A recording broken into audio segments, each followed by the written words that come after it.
Antisemitism comes in many shapes and sizes. The easiest to recognize is the antisemitism of extermination. This is the antisemitism of the Holocaust, where the Jews as people cannot exist, and no matter what they do, a Jew is a Jew.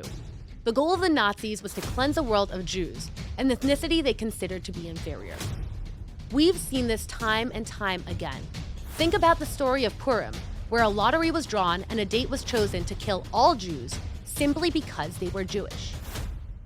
There is another kind of anti-Semitism, however, that's a little bit harder to recognize: the anti-Semitism of forced assimilation.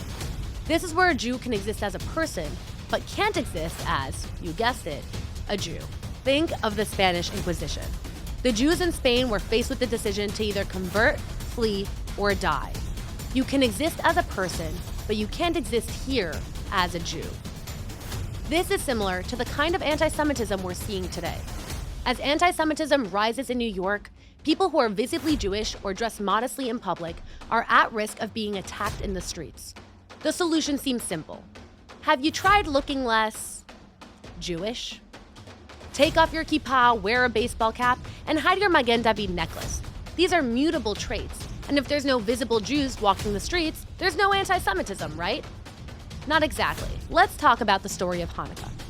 The Greeks began to outlaw Jewish practices like keeping the Sabbath, Jewish holidays, keeping kosher, and circumcision. To study Torah, the Jews had to gather in caves to learn in secret.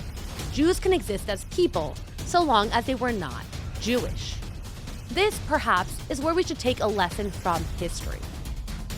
When Jews light the menorah on Hanukkah, they're commanded to place it on their windowsill as a way to publicize the miracle and show the world that Jewish identity has not been erased. This is the response to anti-Semitism of forced assimilation, fighting Jewish erasure with Jewish pride. Another anti-Semitism that has been on display lately is the anti-Semitism of false praise. Why is it anti-Semitic to say things like, the Jews own the banks, control Hollywood, or run the media? Wouldn't everyone want to be in that position? The issue here is that, aside from being blatantly false, these narratives of Jewish power have been used throughout history to justify Jewish erasure or Jewish extermination. It gives the world an excuse to hate the Jews. We'll chat more about this later. Anti-Semitism always escalates. What begins as false praise turns into scapegoating, which turns into Jewish erasure, and culminates in Jewish extermination. So, how do we fight anti-Semitism? Keep watching for more.